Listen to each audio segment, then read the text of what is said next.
Okay, we'll continue. So as I told you, this is the most effective biasing scheme, that is by using a constant current source.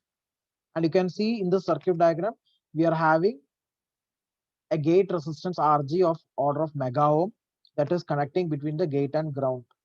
So this is not acting as a feedback, unlike the previous case. In the previous case, you have a resistance Rg in between the drain and gate, which is actually performing the degeneration action. But here Rg is directly grounded between gate, from gate and ground. It is not a feedback resistor. And this particular biasing technique, it makes use of two power supplies, that is dual power supply. One is a positive power supply VDD at the drain terminal, and another one is the negative power supply minus VSS at the source. So please note down. So here we need a dual power supply. One is a positive VDD at the drain terminal and negative VSS at the source. And at the source, you are having a constant current source capital I. This is the constant current source capital I. So we will have an additional circuitry that will generate a current I that is fixed, and that I will eventually flow through this source terminal. So here, this is the most simplest form. I'm not saying this is the most simplest circuit. I have represented this circuit in a most simplest form actually, just by representing this as a fixed current source capital I. Please be aware of the fact that this capital I you have to generate by using an additional circuitry which I have not shown as of now. I'll show you later. Clear? So you require a constant current I which is to be generated, and that has to be connected at the source end towards the supply voltage minus VSS. So after connecting this in this particular manner, a constant current I will flow from VDD through the transistor, I mean through the MOSFET towards minus VSS. So you can claim that the drain current ID flowing through the MOSFET will be equivalent to capital I, which I have fixed by using a source, constant current source. Students, again I am repeating, please listen, try to understand the things. Out of the four biasing techniques, this is the most promising technology or the most effective scheme, that is by using a constant current source.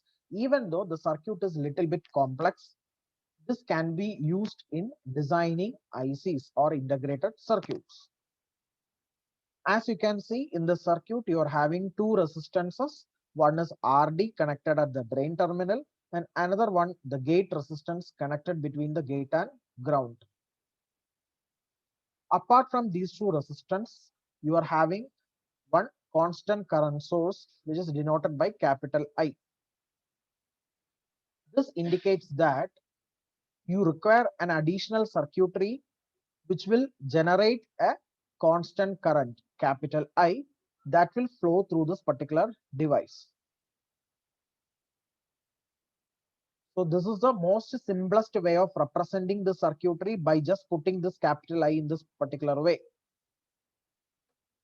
Actually, to generate this I, you need some additional circuitry which has to be connected over here, which I will show in the next slide. So after connecting the circuit in this way, you can expect a constant current through this device, that is nothing but your drain current ID, that will be equal to the fixed I whatever you have fixed here by using this current source circuit. So this current ID which is equal to I, that will flow from VDD towards minus VSS, because you know that the current will be flowing always from a high potential to low potential.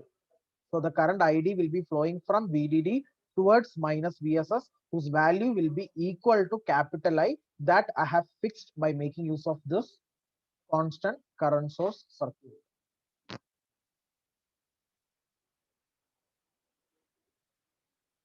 Any doubts, students?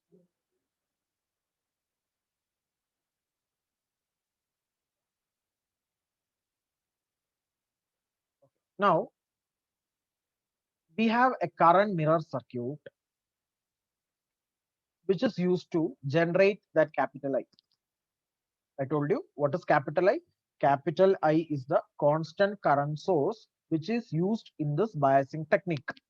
So that constant current source is to be generated, and to generate this constant current source capital I, you require an additional circuitry which is called as current mirror circuit.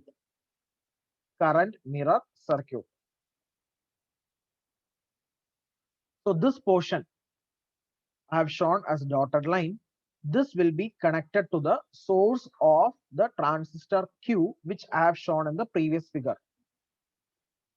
I'll give you time to draw the circuit. Now please listen. Here I have shown the dotted line and I have marked like this. That is, this terminal is to be connected to the source of transistor Q of the previous figure. Let us take the previous figure once again. See, here I have shown capital I at the source, right? So this I is nothing but this connection. Okay. So this drain terminal of this MOSFET Q2, I have to connect to the previous figure. Understood? Is that clear for you? Okay, now you can start drawing this figure. So this figure is called, or the circuit is called, the current mirror circuit, which will generate a constant current source capital I that is supposed to be connected at the source of Q. Source of Q, that is in the previous figure. This is Q1, Q2. Please note the these things, the labels. Q1, Q2 are the two MOSFET circuits that you have used in the current mirror circuit, out of which the drain current ID2 flowing through Q2, that you have to connect to the source of capital Q, that is a main transistor of the previous figure. Then only we can say that this is a biasing using constant current source. The previous circuit was very simple, that has shown only capital I, but normally this capital I is generated by using this current mirror circuit, which I have shown in this particular slide. Now take down this figure.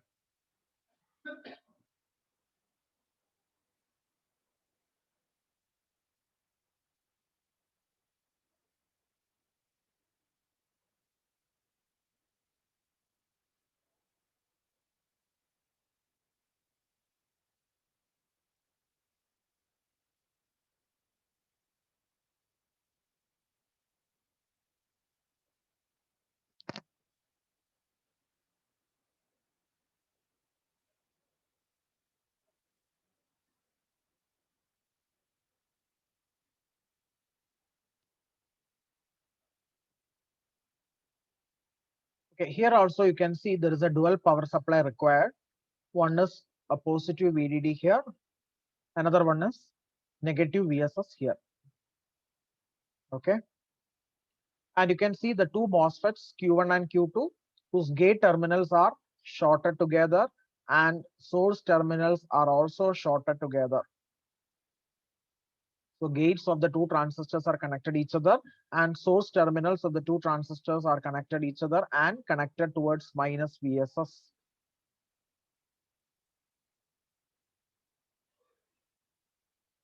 And you see that the gate current is 0 because of the high input impedance of the MOSFET. And ideal MOSFET, you can always assume that the gate current is 0.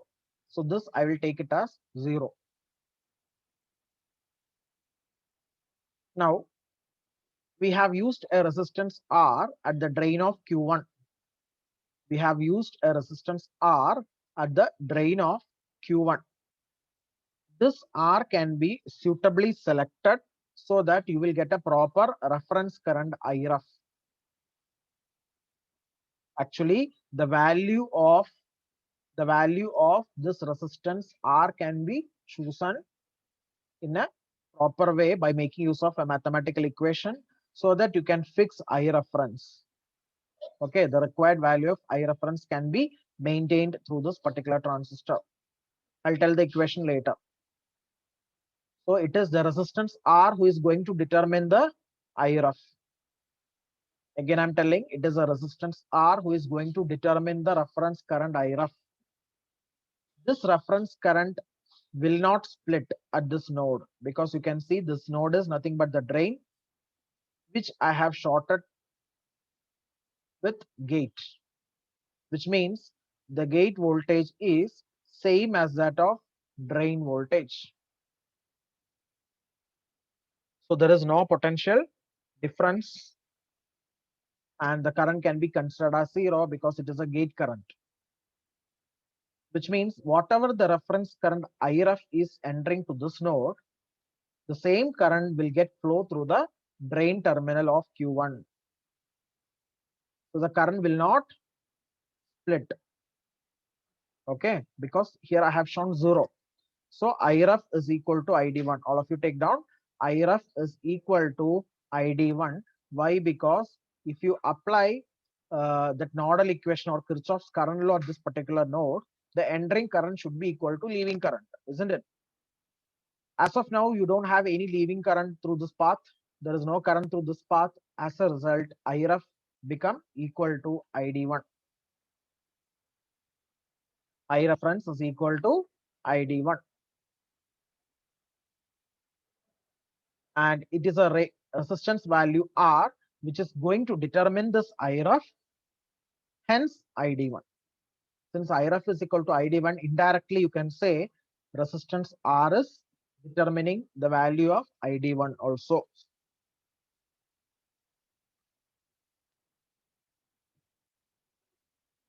Any doubts?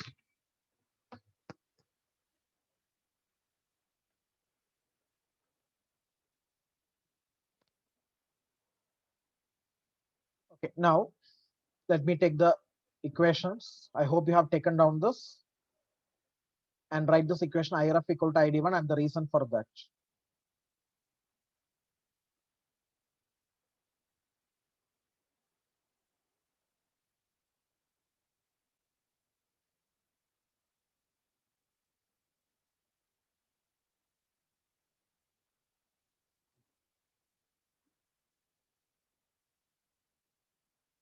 Take down these equations.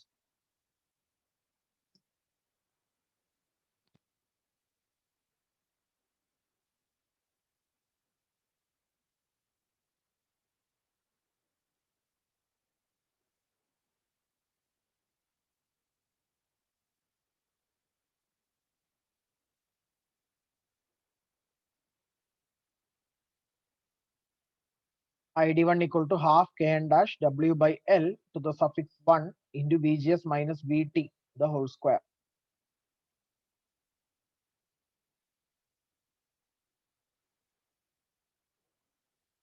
Next, to get this equation, you will have to write the KVL.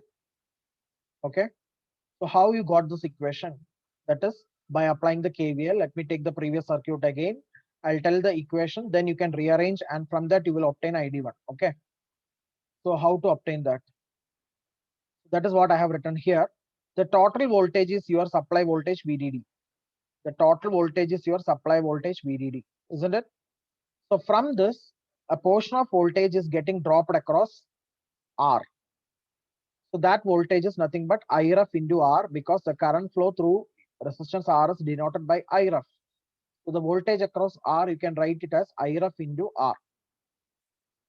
Then another portion will get dropped across your gate source, which is VGS. Okay. VGS. Then the remaining portion is nothing but your supply voltage minus VSS, as you can see in the circuit diagram. This is your circuit.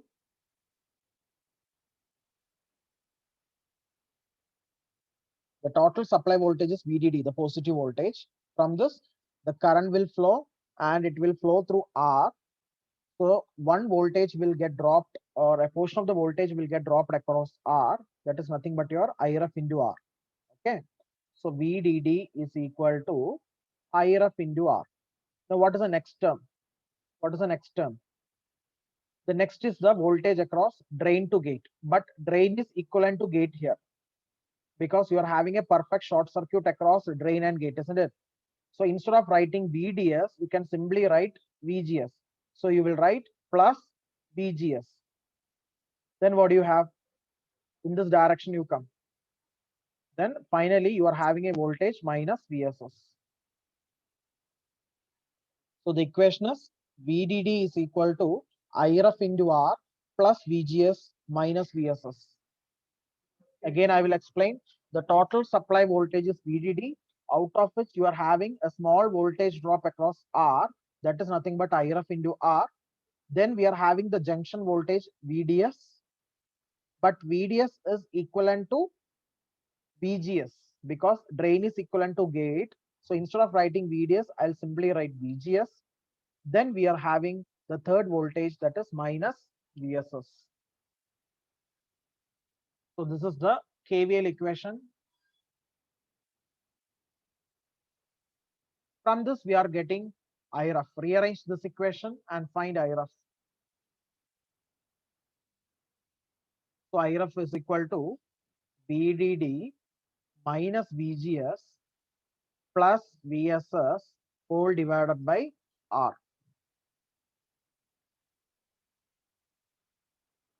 VDD minus VGS plus VSS whole divided by R. So simply rearranging that equation, you will get the equation for the reference current IRF. That is what I have shown here. Any doubt, students?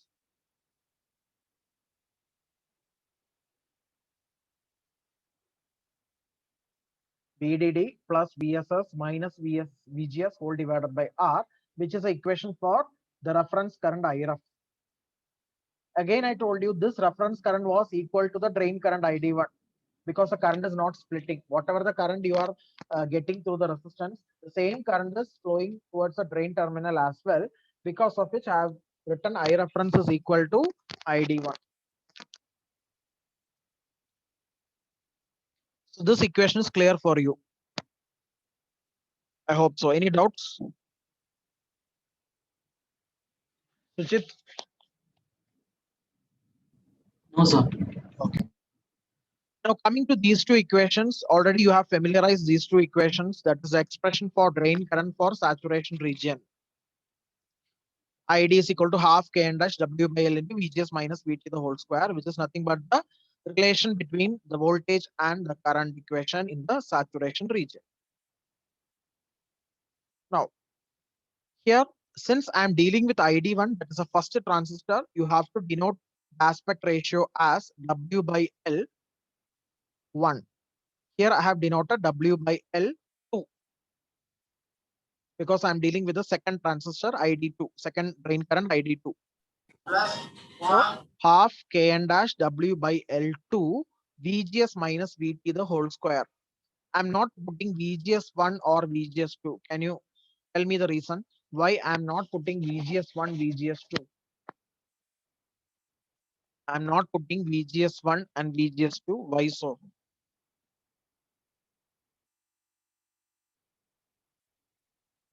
Please observe the circuit carefully and tell me why I'm not putting VGS1 and VGS2 for writing ID1 and ID2 respectively.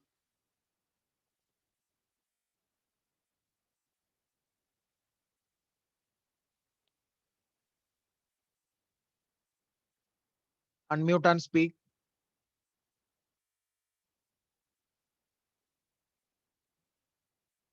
Rohan, 97 Rohan.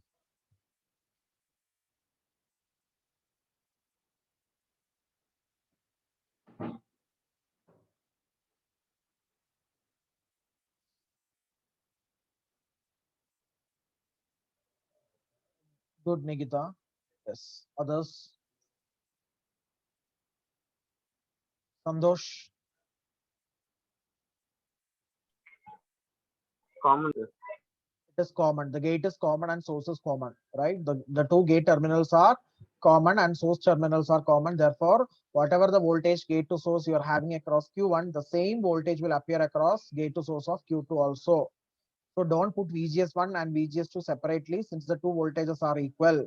Therefore, while writing ID1 also, you will specify VGS, and ID2 also, you are going to specify VGS only, and assume that the threshold voltage of two transistors are same. The threshold voltages and Kn dash is same. So that we are taking two identical transistors whose Kn dash is also same. What is Kn dash?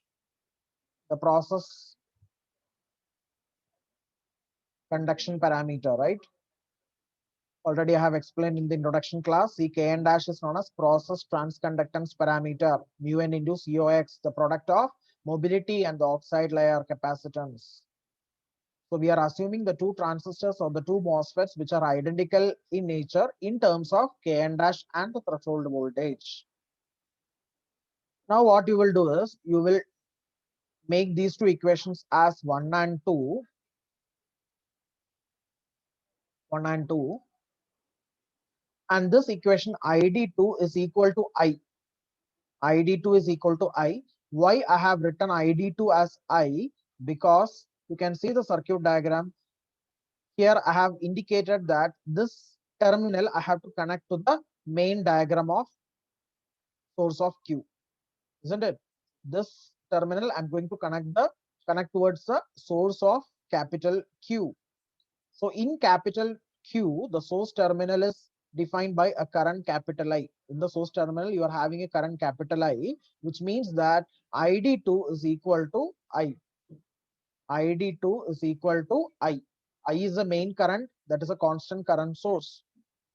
Since the drain of Q2 is connected to source of Q1, the same drain current ID2 will flow through the source of Q. Therefore, we can write I as ID2. Now divide the two equations. Let me call this as equation number 1 and this as 2. Divide the two equations. Divide the two equations. Now I'll write this as IREF because ID1 is equal to IREF. If you divide the two equations, half Kn dash will get cancelled. VGS minus VT will also cancel. So IREF by I is equal to, isn't it? In the left hand side, you're having I reference by I is equal to W by L1 divided by W by L2. That is aspect ratio of Q1 divided by aspect ratio of Q2. From this, you can calculate I. Write the equation for I. So I is equal to I reference into this you will get. I is equal to I reference into aspect ratio of 2 by aspect ratio of Q1.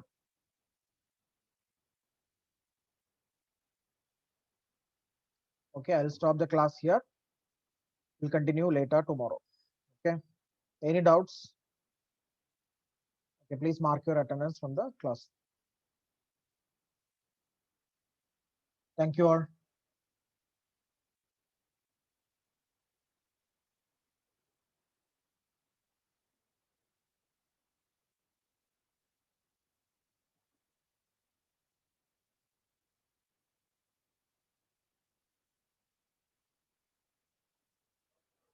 Sir, I didn't saw him, sir, today.